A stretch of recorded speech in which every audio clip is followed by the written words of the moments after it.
Euh, voilà. Bonsoir à tous et bienvenue à Pierre Vivante. Nous sommes une église francophone basée à Londres. Nous sommes une église satellite rattachée à Kensington Temple de la dénomination Elim, qui est la plus grosse dénomination pentecôtiste évangélique du UK, d'Angleterre. Nous sommes sous le leadership du pasteur Deo Gracias, que vous voyez, avec un double D. Voilà. Et c'est le pasteur principal de l'Assemblée. Et nous avons aujourd'hui l'honneur, le privilège extraordinaire, spécial, d'avoir une invitée à part. Il y a des invités, il y a des invités spéciaux, spéciales. Et ce soir, j'aimerais vous introduire une amie que j'ai rencontrée à Kéti il y a 4-5 ans, passionnée du Seigneur, dévouée, chante reconnue, Nancy, qui est très connue des réseaux sociaux au travers de son compte Facebook et YouTube. Nancy qui fait de la musique, Nancy qui joue des instruments, Nancy qui est parfaitement bilingue, Nancy qui est impresario, Nancy, cette franco-camerounaise chrétienne engagée, que nous avons l'honneur de recevoir ce soir, a plus de 49 000 abonnés sur sa chaîne YouTube. Elle a plus de 5 millions de vues. Nancy se fait payer chaque mois par YouTube, tellement elle a du contenu, elle est une créatrice de contenu, elle est vue et respectée sur les réseaux sociaux. Et ce soir, en exclusivité première, s'il vous plaît, depuis cette plateforme, Nancy va nous aider en 2 sessions minimum pour cette formation d'ouverture ou alors de création d'une chaîne YouTube et d'attraction de trafic et surtout de monétisation de sa chaîne. On va commencer ce soir particulièrement avec une introduction globale, certainement beaucoup de détails par rapport à la création de la chaîne YouTube. Et au fur et à mesure qu'on ira, Nancy va prendre la peine, évidemment, de répondre à vos questions et d'entrer dans les détails pour avoir une chaîne YouTube optimisée et avoir un maximum de trafic qui pourra attirer au maximum l'attention des uns et des autres. Sous vos ovations, bien qu'étant en mute, s'il vous plaît, accueillons à Pierre Vivante ce soir Nancy et Tondet. Nancy, bienvenue. Christelle, merci Christelle pour cette introduction. Donc, je vais juste placer le contexte. Déjà, merci de l'invitation, Pasteur Deo, Pierre Vivante, Christelle. Je vais juste donner le contexte, comment la session va se dérouler. J'ai préparé quelques slides. Je vais vous donner quelques éléments que j'ai appris, moi, dans mon parcours sur YouTube qui peuvent vous être bénéfiques pour créer vous-même votre chaîne YouTube. Et donc, je vais présenter la présentation jusqu'au bout et ensuite, on aura une session de questions-réponses à la fin. La raison pour laquelle je garde les questions pour la fin, c'est parce que comme il y a plusieurs slides, il se peut que vous ayez une question maintenant à laquelle je réponds dans une slide à venir. Donc, n'hésitez pas à la garder, à la noter pendant que je parle pour ne pas oublier et pour pouvoir poser les questions à la fin. Donc, je vais partager mon écran. Faites-moi, s'il vous plaît, savoir si vous voyez mon écran.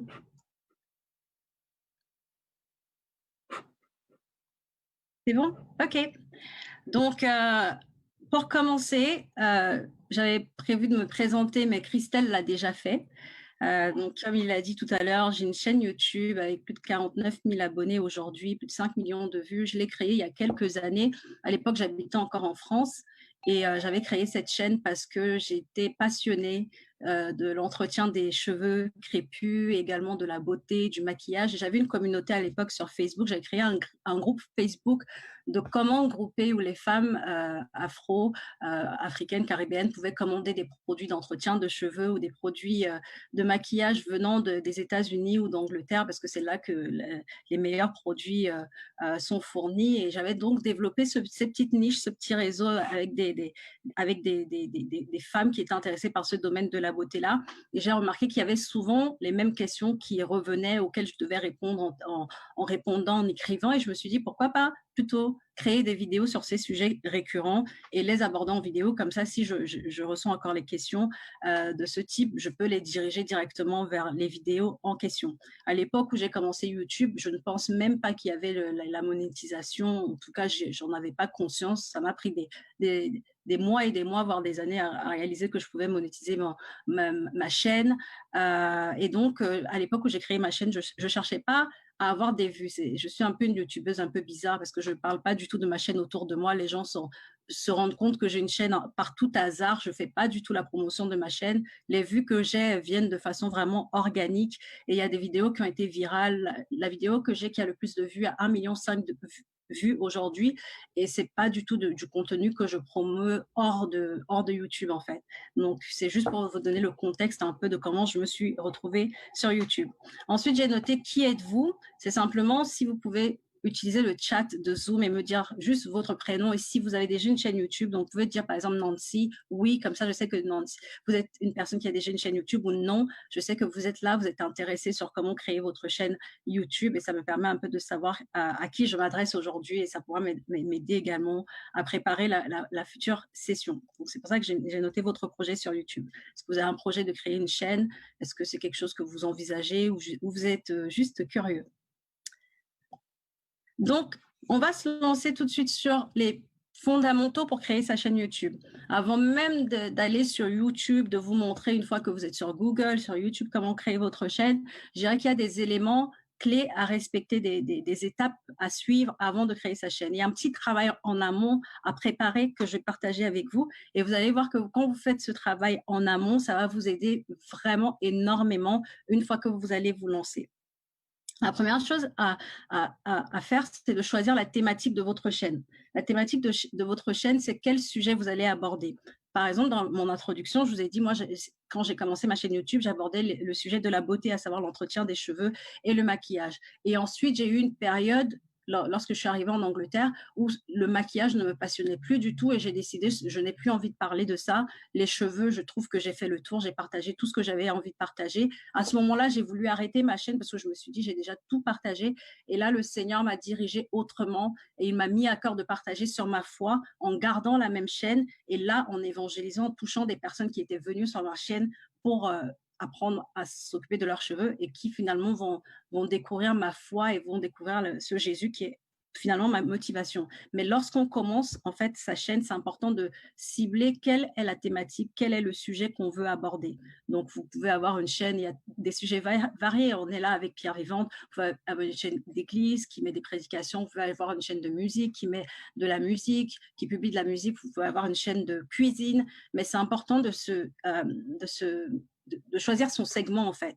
Et si vous êtes une personne qui, comme moi, avait beaucoup de passion, beaucoup de sujets que vous aimeriez aborder, mais qui n'ont pas forcément rapport les uns avec les autres. Par exemple, je chante, je joue du piano, j'aime la cuisine, j'aime la beauté, mais tout ça, c'est un peu brouillon. Enfin, c'est beaucoup de sujets qui ne se regroupent pas forcément.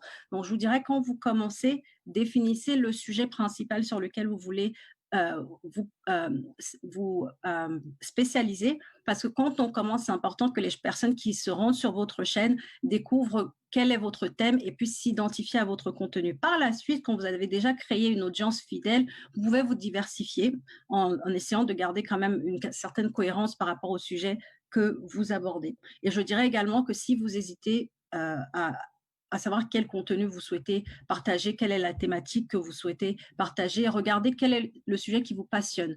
C'est pour ça que j'ai parlé du moment où je n'avais plus la passion et j'ai songé à arrêter parce que la passion, c'est ce qui va vraiment vous donner le drive, la motivation de toujours continuer, de toujours avoir des choses à partager. Donc, ce sujet-là dont vous pouvez parler non-stop, sans même qu'on ait à vous motiver, doit pouvoir vous guider. Et une autre dernière chose que je dirais sur la thématique de votre chaîne, si vous avez plusieurs sujets que vous hésitez, regardez ce qui se fait le plus sur YouTube. Est-ce qu'il y a de la demande?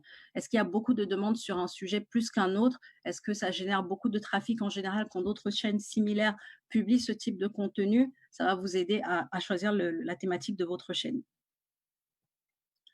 La deuxième chose, je parlais d'audience, c'est de définir son audience. J'ai dit tout à l'heure quelle était l'audience que je visais. Moi, je visais des femmes noires qui voulaient prendre soin de leurs cheveux. C'était des femmes qui avaient entre 18 ans et la trentaine et qui cherchaient des informations sur comment prendre soin de ses cheveux, principalement avec des produits de qualité, des produits naturels. Et ensuite, ça a été ces mêmes femmes qui voulaient aussi prendre soin de leur corps, de leur visage, avec des produits de soin de la peau, de maquillage. Donc, définir son audience. Qui regardera vos vidéos? Et pourquoi regarderont-elles vos vidéos? Parce qu'aujourd'hui, YouTube, moi, quand j'ai commencé, j'étais sur un credo, en fait, j'étais l'une des premières youtubeuses noires en France à aborder ces sujets-là. Mais aujourd'hui, des années après, YouTube a explosé. Il y a des millions et des millions et des millions de chaînes et de contenus. Donc, il faut vous demander quelle est la valeur ajoutée que vous allez apporter à votre audience. Pourquoi choisiront-ils de regarder vos vidéos? Parce qu'avoir des vues sur une vidéo, c'est bien, mais avoir des vues sur plusieurs vidéos,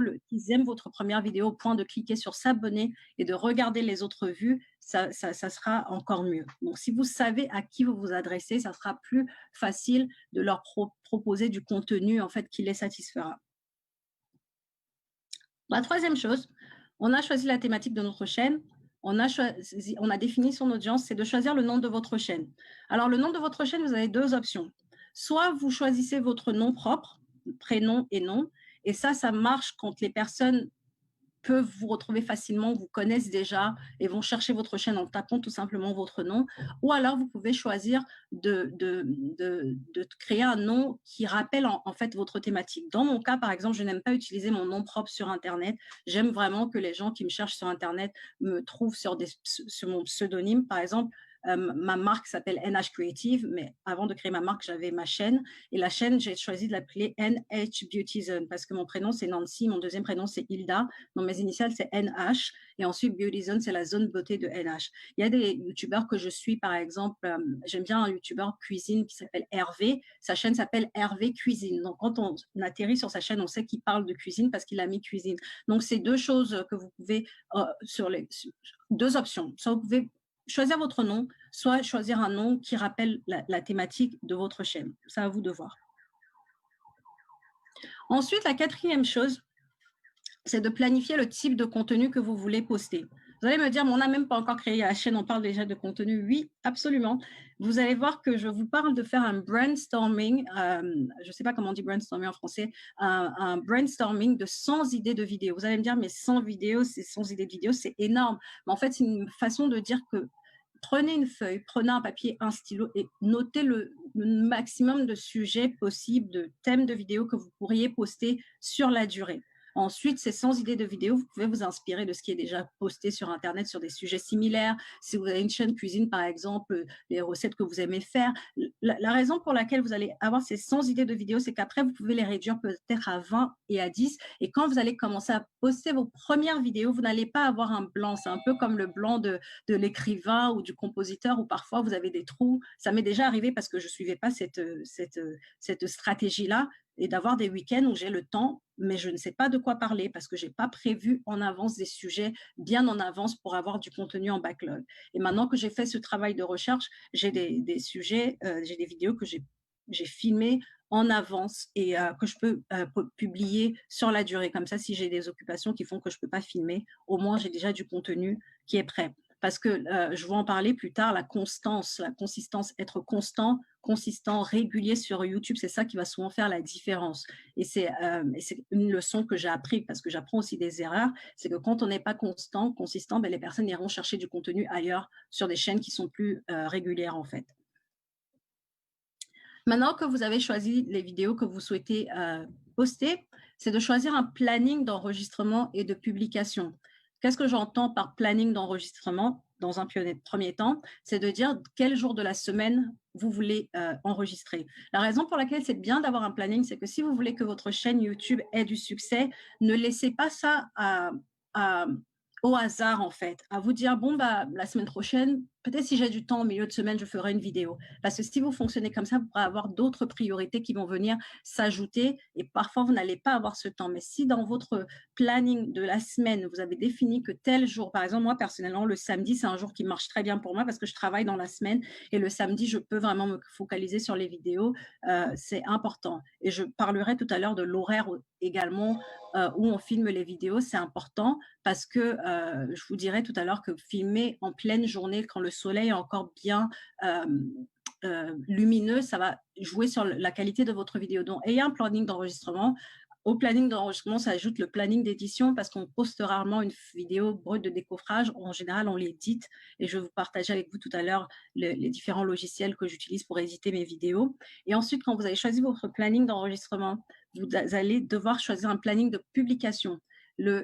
En fait, avant de savoir toutes ces choses, moi, je montais ma vidéo le samedi, je la montais et je la publiais quand le montage est fini, quand YouTube a fini de traiter ma vidéo. Ça pouvait arriver le dimanche à 2 heures du matin ou bien ça arrivait quand ça arrivait. Mais en fait, ce n'est pas la meilleure stratégie. C'est bien que les personnes qui décident de s'abonner à votre chaîne parce qu'elles aiment votre contenu sachent que, OK, si on va sur la chaîne de Pierre Vivante, on sait qu'on peut trouver des vidéos tous les dimanches à midi. Si on va sur la chaîne de Nancy, on sait qu'on peut trouver des vidéos tous les vendredis à 13 heures. Donc, ça fait que même si vous n'annoncez pas vos vidéos, vos abonnés fidèles sauront quand trouver des vidéos sur votre chaîne. Donc, être organisé sur cette histoire de YouTube, ça va vraiment, vraiment, vraiment vous aider et contribuer à votre succès. Ensuite, il va falloir choisir votre équipement. Alors, lorsqu'on parle d'équipement, une chose que j'ai apprise, c'est que on pense peut-être parfois qu'il faut le meilleur équipement pour se lancer sur YouTube, mais ce n'est pas vrai, ce n'est pas forcément vrai. J'ai testé les deux cas. Quand j'étais en France, je faisais de la photographie. J'avais un équipement, et je l'ai toujours d'ailleurs, photographie professionnelle. Et les appareils photo aujourd'hui, les réflexes font également caméra. Donc, je me servais de ce matériel-là quand j'étais en France. Aujourd'hui, je me suis rendu compte que de façon pratique, je me sens plus à l'aise de filmer avec un très bon téléphone. J'ai un téléphone Samsung S10 Plus qui est de très bonne qualité, qui a une très bonne qualité image, que ce soit l'optique qui est à l'arrière ou l'optique selfie devant. Et c'est avec maintenant mon téléphone, bien que j'ai ma caméra dernier cri, c'est avec mon téléphone de qualité que je filme. Donc, ne vous dites pas, je n'ai pas l'équipement nécessaire, donc je ne vais pas pouvoir filmer maintenant. Même avec un téléphone, vous pouvez commencer. Si vous avez une caméra ou un appareil réflexe, c'est bien également. Ensuite, il va vous falloir un trépied pour poser votre caméra ou votre téléphone et la lumière. Alors, la lumière, ça peut être la lumière du jour, c'est la meilleure lumière. Vous n'allez pas me croire, mais vraiment la lumière du jour, lorsque vous vous placez devant votre caméra, on va dire à midi ou 13 heures, en tout cas quand le soleil brille encore, même si en Angleterre, on n'a pas souvent beaucoup de temps où le soleil brille, ça va vous donner, si vous vous placez devant la fenêtre, c'est vraiment une astuce que je vous donne. Là, par exemple, quand je vous parle, je suis devant ma fenêtre, mais il est déjà 17 heures, donc ça ne se voit pas trop. Mais si je me place devant ma fenêtre à midi avec le soleil qui brille, la qualité de ma vidéo va être drastiquement différente. Donc, si vous n'avez pas l'argent pour investir dans la lumière, ça, c'est une astuce. Ensuite, vous pouvez investir dans ce qu'on appelle une ring light. C'est en fait un équipement, vous pouvez trouver ça sur Amazon, moi j'achète ça sur eBay. C'est un trépied avec soit un trépied, soit pour les caméras, ça vient tout seul. C'est un rond qui diffuse de la lumière que vous pouvez soit accrocher à votre caméra, soit sur un trépied et le brancher à une prise murale en fait. Et ça vous donne une source de lumière qui diffusera de la lumière lorsque vous filmez, qui augmentera la luminosité de vos vidéos. Parce que il faut être honnête, la qualité de la vidéo, ça importe. Si vous avez des vidéos sombres, elles seront moins agréables à regarder que si vous avez des vidéos vraiment lumineuses. Et juste pour la petite anecdote, pourquoi je vous dis que le tout n'est pas dans l'équipement, j'aime bien parler d'exemples. J'ai mentionné Hervé Cuisine tout à l'heure, d'exemples qui ne sont pas que les miens de Success Stories. Il y a une personne, il s'appelle Willem, c'est un Français qui est un acteur. C'est un acteur amateur, hein. Il n'a pas fait de formation théâtrale ou quoi, mais il fait des vidéos qui sont tellement originales. Et, enfin, je pense que certaines personnes peuvent le connaître. Il est très connu sur les réseaux sociaux. Et c'est quelqu'un qui ne filme. Il y a des exceptions. Je suis des acteurs qui filment qui postent une fois par an, parfois même une fois tous les 2 ans. Mais parce que leur contenu est tellement de qualité, tellement original, ils ont des millions et des millions de vues sur chaque vidéo. Et ce garçon-là, c'est un jeune garçon d'une vingtaine d'années. Il a partagé que toutes ses vidéos, il les filmait avec son iPhone.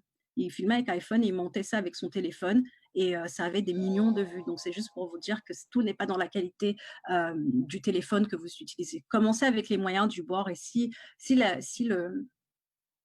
le sujet que vous abordez plaît aux gens, vous pouvez ensuite investir dans un meilleur équipement. Mais c'est surtout le contenu qui est intéressant. Mais si vous pouvez suivre ces conseils d'un téléphone de bonne qualité, une caméra, un trépied, de la lumière ou la lumière du jour, ça sera un bon début. Maintenant, on rentre dans le vif du sujet. Dans les 6 dernières étapes que j'ai partagées, c'est les étapes en amont, le travail qu'il vous faut faire avant de créer votre chaîne. Donc, maintenant, ce que je vais faire, c'est que je vais partager ma fenêtre Google pour vous montrer comment faire pour créer votre chaîne YouTube. La première chose qu'il vous faut pour créer votre chaîne YouTube, c'est une nouvelle adresse email Google. Pourquoi nouvelle? Parce que la plupart d'entre nous, nous avons peut-être des adresses email gmail.com à notre nom propre, par exemple nancy@gmail.com, mais c'est important de créer une adresse différente qui est spécifique pour votre chaîne YouTube. Parce que si vous créez une adresse différente pour votre chaîne YouTube, tout ce que vous faites par rapport à YouTube, vous aurez tout simplement besoin de vous connecter avec cette adresse-là. Quand vous allez générer du trafic, que les gens vont apprécier votre contenu, qui voudront vous contacter, vous pourrez mettre cette adresse email-là qui est liée à votre chaîne YouTube. Quand vous allez avoir des demandes de partenariat, dont moi, j'ai des adresses email différentes, une pour mon activité professionnelle, enfin, une pour chacun de mes websites, de mes sites Internet et une pour mon adresse, donc, pour mon site YouTube. Donc, vous avez cette nouvelle adresse email Google que vous avez créée à cet effet et ensuite, vous allez devoir aller dans les paramètres YouTube. Donc, je vais partager ma fenêtre Google et je vais aller sur YouTube, donc youtube.com. Et là, je vais me connecter volontairement, pas avec mon adresse email qui a déjà une adresse YouTube, qui a déjà une chaîne YouTube, mais avec une adresse qui n'a pas de chaîne YouTube pour vous montrer comment ça fonctionne. Donc, j'ai créé mon adresse et je me connecte à Google. Maintenant, on va devoir aller sur les paramètres de YouTube.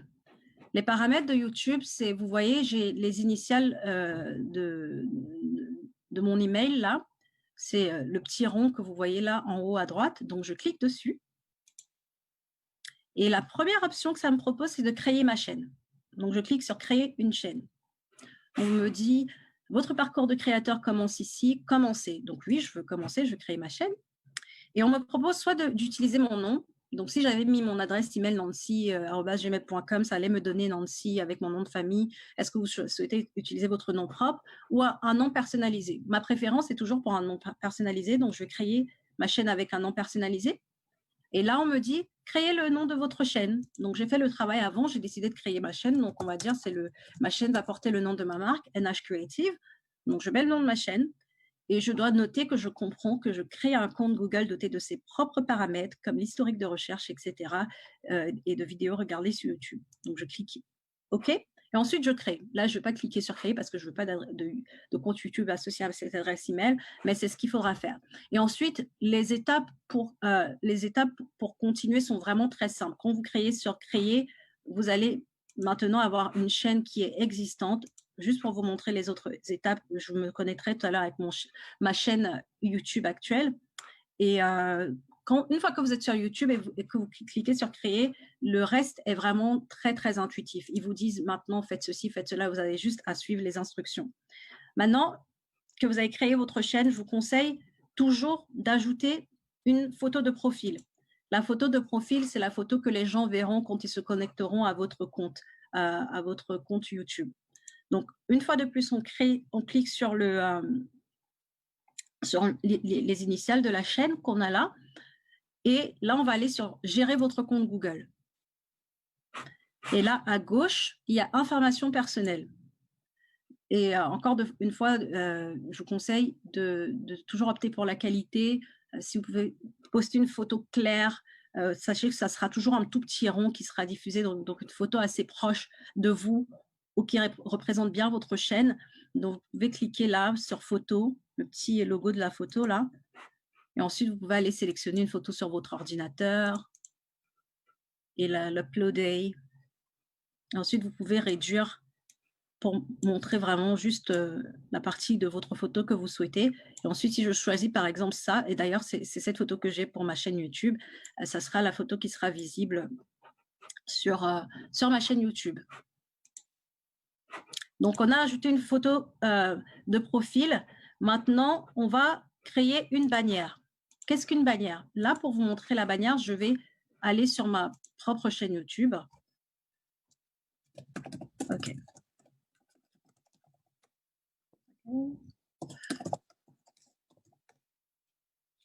Et je vais vous montrer ce qu'est une bannière.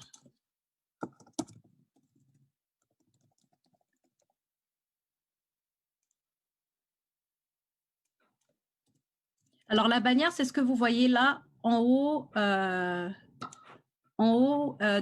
la chaîne. Donc, c'est la première chose que les gens verront quand ils arrivent sur votre chaîne. Et ma bannière, en 1 seconde ou 2 secondes, les gens voient, OK, le nom de ma chaîne, c'est NH Beauty Zone. Vous voyez ce petit logo de rouge à lèvres parce que je parle de beauté, un petit pinceau, beauté également. Oh, je parle de natural hair, beauty, spiritual talk. Donc, les gens savent que je parle de cheveux naturels, de beauté. Et j'ai également des conversations spirituelles sur ma chaîne. Il y a une photo de moi.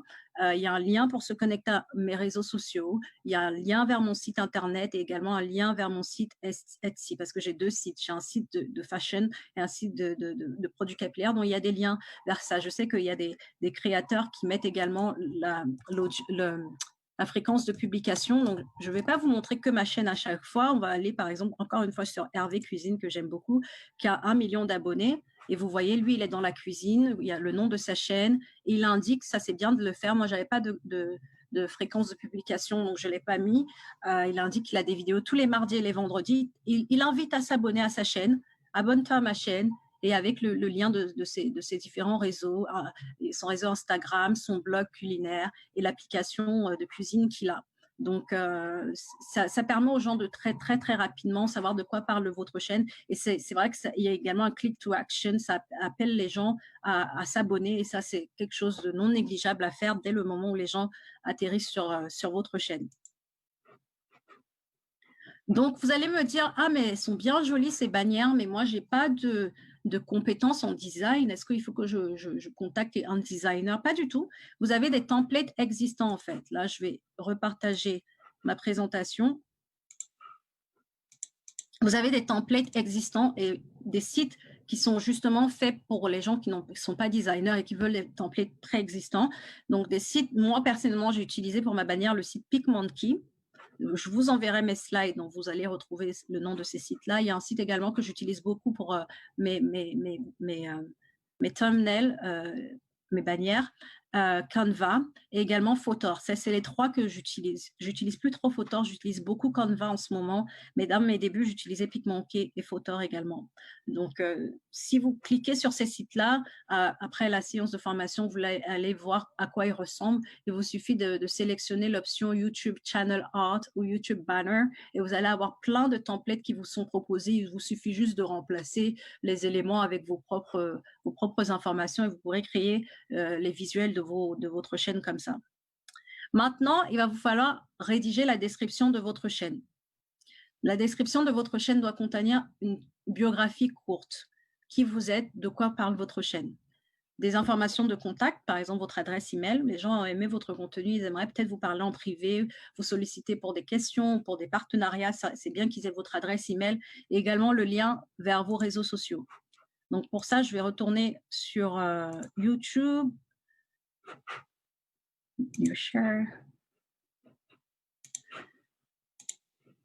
Donc là, je suis de retour sur ma chaîne YouTube et je clique sur personnaliser la chaîne.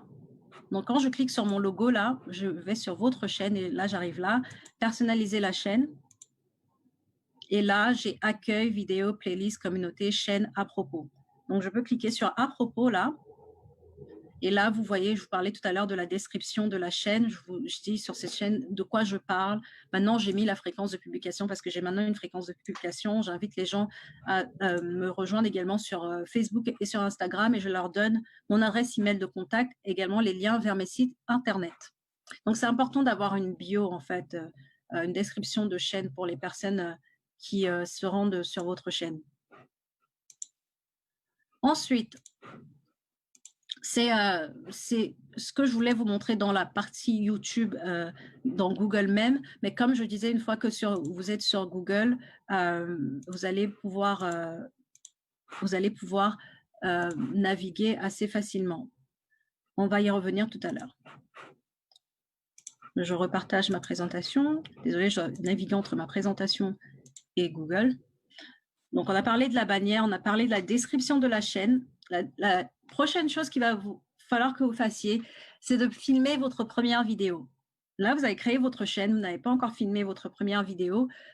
Tout à l'heure, je vous mentionnais la lumière naturelle, la lumière du soleil.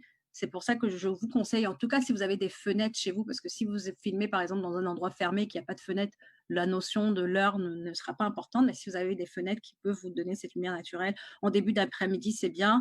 Évitez les bruits parasites. J'ai fait l'expérience, en fait, j'ai eu à filmer dans divers endroits, à déménager. Et une fois, je vivais dans un lieu où j'habitais en rez-de-chaussée. Et chaque fois que je filmais mes vidéos, j'avais des bruits parasites parce que mes fenêtres soient fermées ou ouvertes, on entendait le bruit des passants, des voitures et le son de mes vidéos était juste horrible. Et malheureusement, je ne pouvais pas faire grand-chose par rapport à ça parce que je ne pouvais pas déménager pour filmer mes vidéos et je n'avais pas de choix. Donc, c'est vraiment bien si vous pouvez d'éviter les bruits parasites ou de choisir des endroits calmes pour filmer.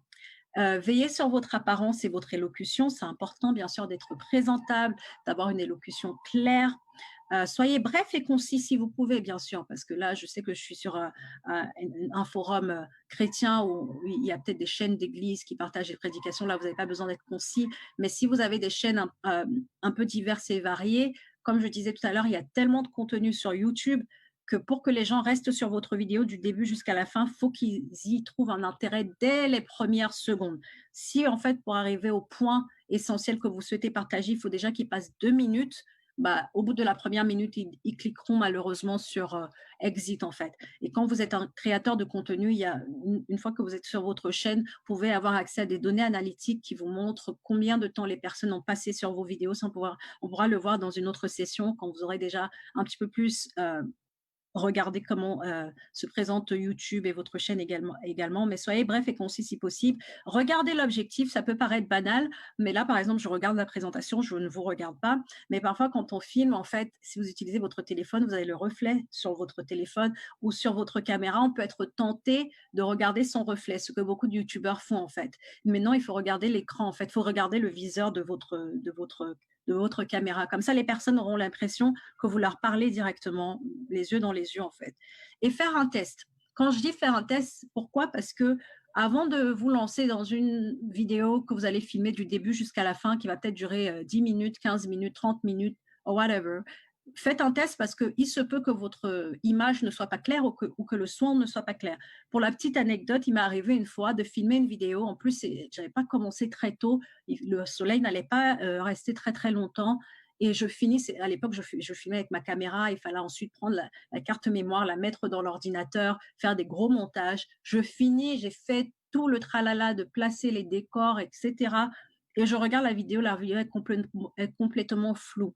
Tout simplement parce qu'avec un appareil photo professionnel, il faut faire une mise au point et que, faisant ma mise au point toute seule, j'avais raté ma mise au point. Donc, j'ai perdu une séance de film, d'enregistrement parce que je n'ai pas fait de test. Alors que si j'avais fait un petit test de 10 secondes, hello, je fais un petit test pour regarder comment mon image et mon son sont perçus, bah, ça m'aurait permis de voir que la qualité n'était pas bonne. Donc, faites des petits tests avant de filmer votre vidéo définitive. Parce que vous voulez pas, bien sûr, cette vidéo, je ne l'ai pas postée, vous ne voulez pas poster une vidéo qui est complètement floue, les gens ne regarderont pas. Maintenant, vous avez filmé votre première vidéo, vous allez avoir besoin de l'éditer. Comme je disais tout à l'heure, le mieux, c'est que les vidéos ne soient pas très longues. Si vous avez filmé votre vidéo, oui, une chose que j'ai oublié de mentionner, c'est ayez aussi un script, en fait. Ça veut dire, par rapport à ce dont vous parlez, si vous savez de quoi vous avez parlé et que vous avez noté des points sur une feuille, sans lire la feuille, bien sûr, parce que les gens n'ont pas besoin de voir que vous lisez. Mais si vous savez de quoi vous parlez, que c'est organisé, vous avez un script, ça va vous permet d'avoir une vidéo de meilleure qualité, avec moins de blanc, avec moins des hésitations. Bien sûr, les hésitations, vous pouvez les couper au montage, mais c'est mieux d'être pertinent dans ce que vous racontez sur votre vidéo. Donc, ensuite, vous voulez éditer votre vidéo. Si vous êtes sur Mac, vous pouvez utiliser iMovie, que ce soit sur l'ordinateur, ou bien la tablette, ou bien le téléphone. Si vous êtes sur Windows, vous pouvez utiliser Windows Movie Maker. Tous les noms de logiciels que je vous donne sont des logiciels gratuits, parce qu'on est là sur le début, on ne veut pas investir trop d'argent. Ou alors, vous pouvez utiliser Power Director. Power Director, c'est un logiciel qui est disponible sur ordinateur, mais également sur le téléphone. Et c'est ce que j'utilise beaucoup en ce moment pour faire mes montages, vu que maintenant, je fais tout avec mon téléphone. Je monte sur mon téléphone avec Power Director. Maintenant, créez votre vidéo est filmée, votre vidéo est montée, il va vous falloir créer la vignette de la vidéo.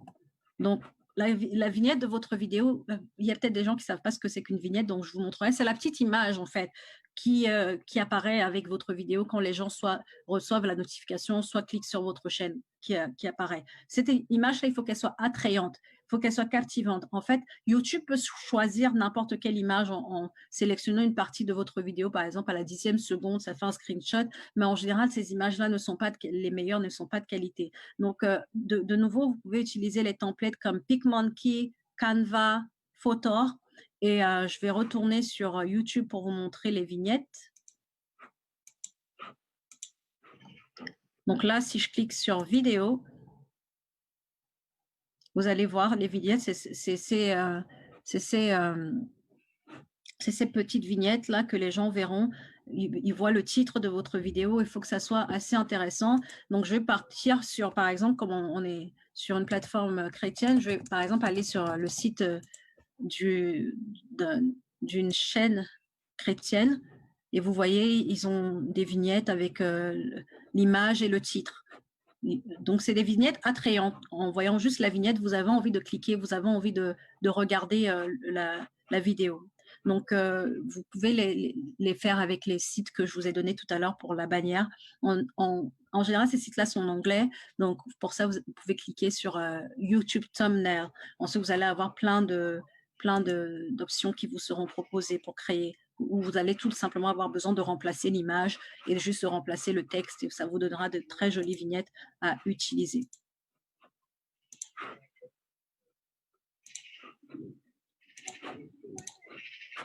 Maintenant, vous avez créé la vignette. Vous pouvez publier votre vidéo, changer la vignette et mettre la vignette que vous avez créée. Et pour publier la vidéo, j'ai noté que le jour et l'heure sont déterminants. Pourquoi? Comme je vous disais tout à l'heure, quand j'ai commencé YouTube, moi, je filmais le samedi. Après, il fallait par exemple que je sorte, je revenais peut-être à 21h, je commençais à monter à 21h, les vidéos étaient de très gros format, donc ça prenait par exemple 3 heures à charger sur YouTube. Et après, ça finissait le dimanche à 3 heures du matin et je cliquais sur Publish. Je n'avais pas de créneau à l'époque, mais une vidéo qui va arriver sur le feed des gens à 3 heures du matin le dimanche, ben, il y a moins de chances qu'elle ait autant de vues que si je la publie à une heure où YouTube aura le temps de traiter la vidéo et de la suggérer. Donc, il y a eu des petites recherches qui ont été faites. Ce n'est pas toujours science infuse, ce n'est pas toujours juste, mais il y a des personnes qui ont fait des recherches et qui ont dit, en tout cas, si vous voulez publier en semaine, entre 14h et 16h, c'est bien. Si vous publiez entre 14h et 16h du lundi au mercredi, ça, ce n'est pas science infuse, mais c'est l'objet d'une recherche. Le jeudi et le vendredi, entre 12h et 15h, c'est bien. Et le week-end, les premiers arrivés sont les premiers servis. Pourquoi ces horaires-là? Vous me direz, le lundi au vendredi, entre 14h et 16h, les gens sont au travail, ils ne vont pas cliquer. Mais ça donne tout simplement le temps à YouTube de générer les notifications et ensuite aux personnes de recevoir ces notifications-là, ou alors que ces vidéos-là apparaissent dans leur feed, dans les vidéos qui leur sont suggérées. Donc, le temps que vous publiez ça à 14h et 16h, ben, le temps qu'ils arrivent à la maison à 19h le soir, ben, ça sera déjà dans leur fil d'actualité et ils pourront regarder vos vidéos. Mais ça encore, c'est à vous de décider quand vous pensez que c'est le mieux, mais je peux vous assurer, par exemple, je sais que je suis une artiste, une chanteuse sur YouTube, et j'ai vu ce matin qu'elle avait posté une vidéo à 2h du matin et elle n'a pas eu beaucoup de vues parce que j'imagine le timing n'était pas vraiment le bon. Mais quand je suis allée sur mes analytics cette semaine, j'ai vu que YouTube me disait que dans mon cas, l'heure à laquelle je poste mes vidéos n'est pas vraiment déterminante. Mais c'est peut-être parce que maintenant, j'ai compris qu'il ne faut pas que je poste à des moments où il n'y a pas beaucoup d'activité en fait. Et il faut aussi penser, si je poste le samedi, bah, au moins les gens sont en week-end, donc ils ont le temps. Mais est-ce qu'une personne qui vient juste de commencer sa semaine le lundi à midi, est-ce que vraiment YouTube, c'est sa priorité? Donc, c'est des petites choses à analyser. Vous pouvez faire des essais et voir ce qui marche le plus. Et ça, c'est vraiment quand on commence. Parce qu'après, quand vous avez une audience fidèle, que vous postiez à 15h le lundi ou à 18h le samedi, quelle que soit l'heure, ils seront là, ils seront fidèles. Maintenant, pour publier la vidéo, il faut que la description de votre vidéo soit intéressante. Ça veut dire que la description, ne la laissez pas vide. Quand je clique sur une vidéo, il faut qu'en tant qu'audience, je puisse voir, OK, la vidéo d'aujourd'hui parlera de tel sujet, comment réaliser sa propre crème capillaire, enfin n'importe quoi, je donne des exemples, qui sachent de quoi parlera la vidéo. Ensuite, ce que je fais, moi, c'est que j'ai un copier-coller que je remets à chaque fois dans mes vidéos. Par exemple, abonne-toi, suis-moi sur mes réseaux sociaux, mais ça, je le remets à chaque fois, mais j'ai dit toujours le début pour dire de quoi parle ma vidéo. Après, il y a les mots-clés. Les mots-clés, c'est ce qu'on appelle en anglais les tags. C'est ça qui permettra que vos vidéos soient suggérées à des personnes qui ne vous connaissent pas en fait. Donc, si par exemple, vous traitez de… Dans mon cas, par exemple, les vidéos que j'ai faites sur la pousse des cheveux sont très, très successful. La vidéo que j'ai qui a 1,5 million de vues, c'est comment faire pousser les cheveux avec un ingrédient spécifique.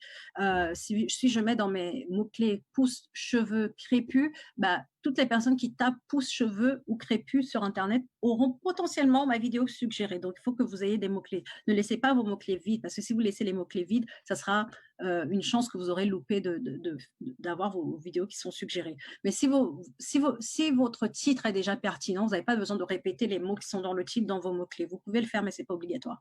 Ensuite, quand vous allez commencer à avoir beaucoup de vidéos, vous pouvez créer des playlists pour les distinguer. Par exemple, dans mon cas, je parle de cheveux, je parle de make-up, je parle de ma foi. Quand je parle de ma foi, j'ai un concept qui s'appelle à cœur ouvert.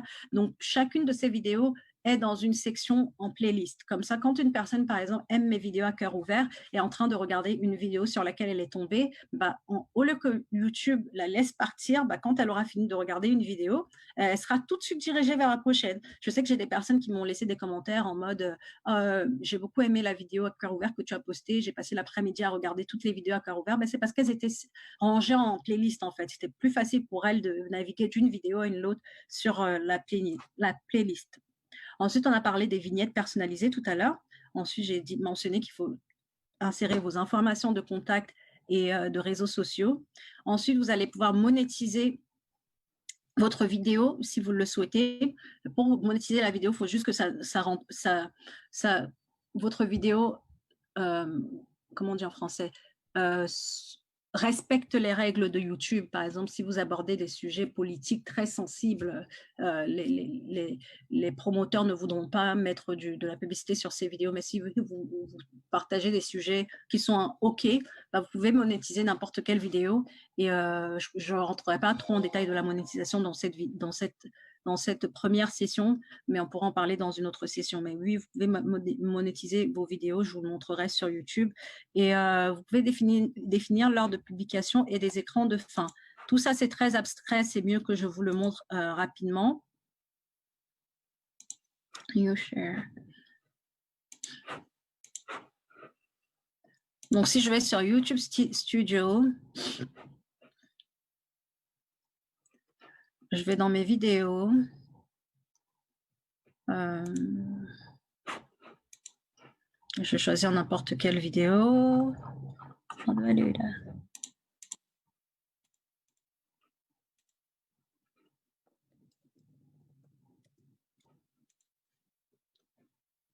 OK, je vais aller sur ma vidéo la plus vue en espérant ne pas faire de bêtises. Donc, j'ai mis mon titre, le gingembre pour la pousse des cheveux. C'est une vidéo où j'ai activé des sous-titres également parce que c'est une vidéo qui est beaucoup regardée. J'ai mis la description en leur disant de quoi cette recette parle. J'ai vu qu'il y avait beaucoup de commentaires qui me demandaient les mêmes questions. Donc, j'ai jugé bon d'ajouter quelques infos complémentaires dans la description. Comme ça, quand ils me demandent, je dis, vous pouvez voir la description pour plus d'informations. Ensuite, vous avez la vignette dont je vous ai parlé tout à l'heure là. Voilà, une chose très importante qui est nouvelle, qui est vraiment propre à 2019-2020, c'est maintenant YouTube vous demande si votre vidéo est conçue pour les enfants. Ça, c'est très important parce que vous pouvez innocemment vous dire ma vidéo n'enfreint pas les mœurs et n'est pas contradictoire à une audience enfant. Mais si vous cliquez que oui, elle est conçue pour les enfants, YouTube va désactiver tous les commentaires et tous les likes et vous n'allez pas pouvoir avoir d'interaction sur cette vidéo-là. Donc, si votre vidéo n'est pas une vidéo faite par des enfants pour des enfants, cliquez toujours sur non, elle n'est pas conçue. Parce que si vous cliquez sur oui, vous allez vraiment vous tirer une balle dans le pied. Il faut toujours cliquer sur non. Bien sûr, sauf si votre vidéo montre un enfant de 3 ans qui est en train de faire des choses pour des enfants de 3 ans. Mais c'est important cet élément-là qui est très nouveau sur YouTube et beaucoup de personnes se disent « mais je ne comprends pas, depuis un moment, YouTube a désactivé les commentaires sur ma chaîne ». Bah, c'est tout simplement si vous avez cliqué qu'elle est conçue pour les enfants, vous n'allez pas avoir de commentaires possibles sur votre chaîne. Ensuite, vous pouvez définir la visibilité de votre vidéo. Donc, tout à l'heure, je vous parlais de la fréquence de publication. Vous n'êtes pas obligé d'être réveillé pour poster à l'heure que vous voulez poster. Si j'ai envie de poster le samedi à 13h, mais que ma vidéo est prête le mercredi à minuit, bah, je peux aller sur visibilité là et soit noter privé, non répertorié, réservé aux membres, ou public. Public, la vidéo sera publiée tout de suite. Mais si je n'ai pas envie qu'elle soit publique, je peux aller sur programmer là et choisir l'heure et le jour à laquelle je souhaite que ma vidéo soit postée. Donc là, si vous allez sur ma chaîne, par exemple, j'ai des vidéos qui sont programmées et elles vont être publiées en live avant même que j'ai quoi que ce soit à faire, parce que je l'ai prévu en avance en fait. Ah oui, une dernière chose que je veux vous montrer, que j'ai failli oublier. À gauche, là, je suis sur notre vidéo. Vous avez détails, analytics. Analytics, ça vous permet de savoir comment a fonctionné votre vidéo. Donc, le nombre de vues que vous avez, la durée de visionnage, combien d'abonnés cette vidéo vous a rapporté. Là, par exemple, j'ai les 28 derniers jours. Je peux définir la période dans laquelle je veux regarder mes analytics. On me dit vos revenus estimés. Ça, c'est une vieille vidéo, donc j'ai pas beaucoup de revenus sur cette vidéo-là ce mois-ci. Ensuite, vous pouvez aller sur monétisation, qui est très intéressant. Et ensuite, vous pouvez activer la monétisation. Là, la monétisation est activée sur cette vidéo. Et ensuite, moi, je clique toujours sur toutes les monétisations possibles.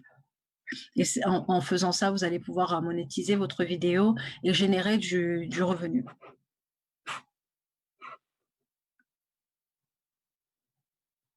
Je vais accélérer pour qu'on reste dans les temps.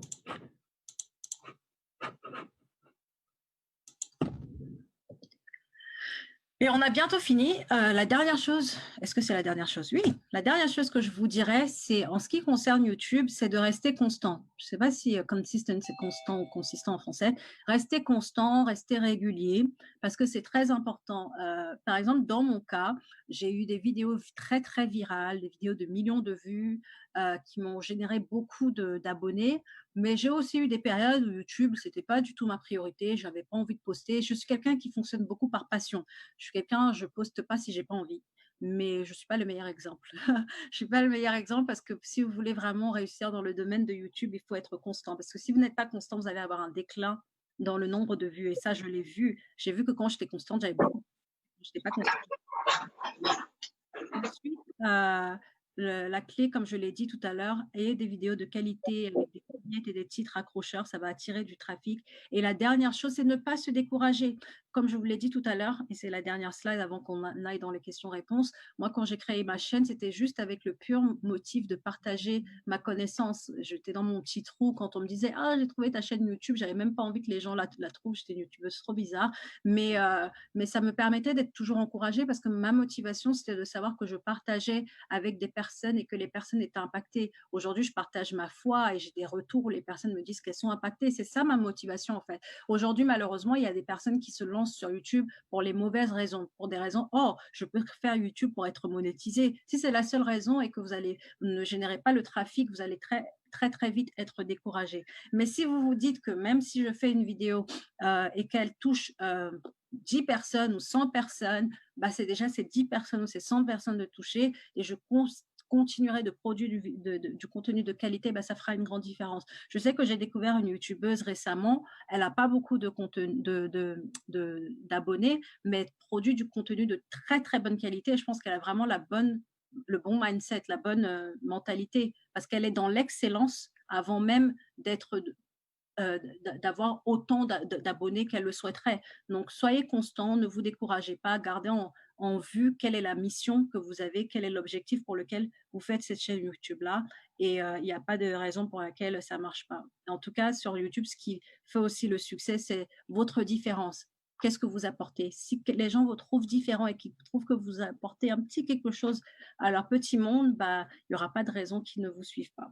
Donc voilà pour la présentation. Je suis désolée, j'ai été un petit peu long, mais je voulais vraiment ne pas manquer d'éléments à partager avec vous sur cette YouTube Success Stories. Donc, si vous avez des questions maintenant, la parole est à vous.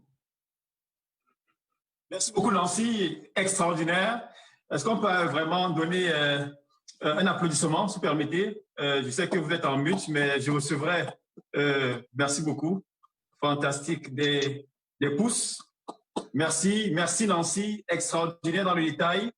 Merci à vous. Merci à tous ceux qui sont connectés. à ceux qui nous suivent des 4 coins du monde. Nous sommes suivis. Je le sais, nous sommes Pierre Vivant, comme je le disais. Nous sommes le Business Forum. Nous organisons des sessions sur des thématiques pratiques.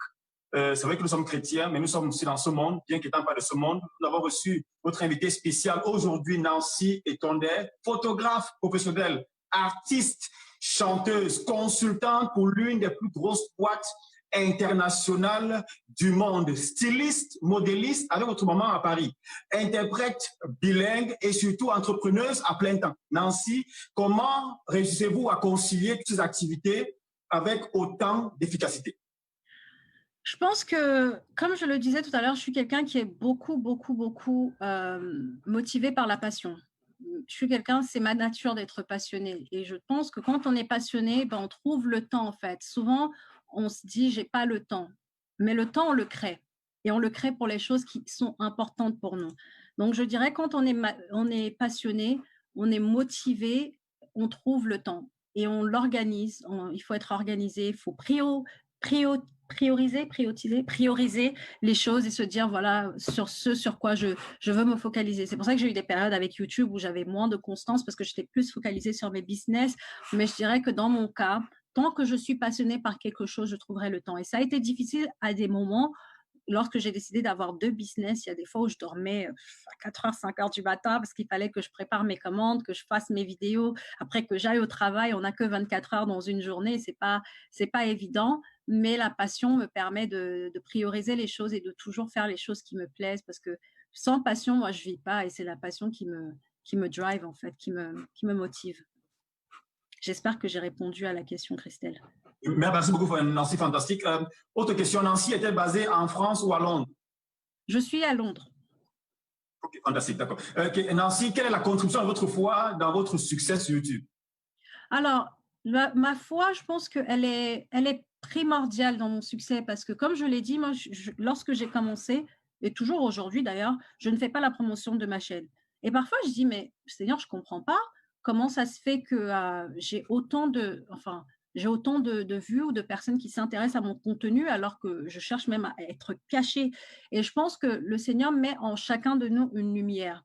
Et la personne que je suis, c'est pas la personne que Christelle est, c'est pas la personne que Agnès est. On est tous différents. Et Dieu a mis une lumière en nous pour que cette lumière brille. Et je pense que chaque matin, quand je me réveille, je sais que Dieu m'appelle à impacter. Il m'a toujours dit, je t'appelle à impacter spécialement les femmes. Et cet impact-là que je souhaite avoir, je ne peux pas l'avoir sans Jésus parce que si vous me retirez ma foi, bah, je perds ma lumière en fait. Et je parlais tout à l'heure des vidéos à cœur ouvert que je fais pour redonner le contexte de ces vidéos. Quand j'ai décidé d'arrêter en fait YouTube, c'est parce que le maquillage prenait trop de place dans ma vie et le Seigneur m'a dit stop girl, refocus, je veux ton cœur entier sans distraction. J'ai dit ok, il n'y a pas de problème Seigneur, j'abandonne tout, je laisse même tout ça et j'ai filmé une vidéo que j'appelais à cœur ouvert où je disais aux gens voilà, vous m'avez connu sur le domaine de la beauté, du maquillage, mais c'est devenu une idole pour moi et je veux arrêter, mais je suis chrétienne et voici ce que le Seigneur me met à cœur. Et cette vidéo aujourd'hui a plus de 30 000 vues, alors je ne l'ai jamais partagée et c'est là que les personnes ont commencé à être touchées par le message de ma foi et à réclamer de plus en plus que je partage sur ma foi. Donc ce que je voudrais dire, c'est que quand on a la foi et que Dieu met cette lumière en nous, on ne peut pas la cacher en fait. Et donc de savoir quelle est notre vision, quel est notre appel, ce à quoi Dieu nous appelle, ça fera la différence. Il est celui qui nous donne des dons et des talents. Et il nous a aussi dit dans la Bible, on a cette parabole de talents, bien que les talents de la Bible ne soient pas les talents, les gifts comme on emploie aujourd'hui, mais c'est une bonne image. Dieu nous donne tous ces talents. Il m'a donné tellement de passion, il a mis tellement de choses en moi. Mais à la fin de ma vie, s'il me demande qu'as-tu fait de ces talents-là, les personnes que j'ai mis sur ton chemin, que tu devais impacter, les as-tu vraiment impactées? J'aimerais pouvoir dire oui. Et j'aimerais qu'ils puissent me dire bien joué, bon et fidèle serviteur, tu as fait ce à quoi tu étais appelé. Donc ma foi est prépondérante dans mon parcours, définitivement. Vraiment, on peut dire qu'amen à cette réponse bien élaborée. Londres, évidemment, super représenté. Merci à tous ceux-là qui ont pris le temps vraiment de se connecter. Est-ce qu'il y a une question particulière avant qu'on puisse clôturer ce soir? Sinon, Nancy, s'il te plaît, est-ce que tu as un mot de fin avant qu'on puisse terminer en prière? S'il y a des questions, n'hésitez pas avant qu'on clôture. Je vais également, si je ne me trompe pas, j'ai mis également mes infos de contact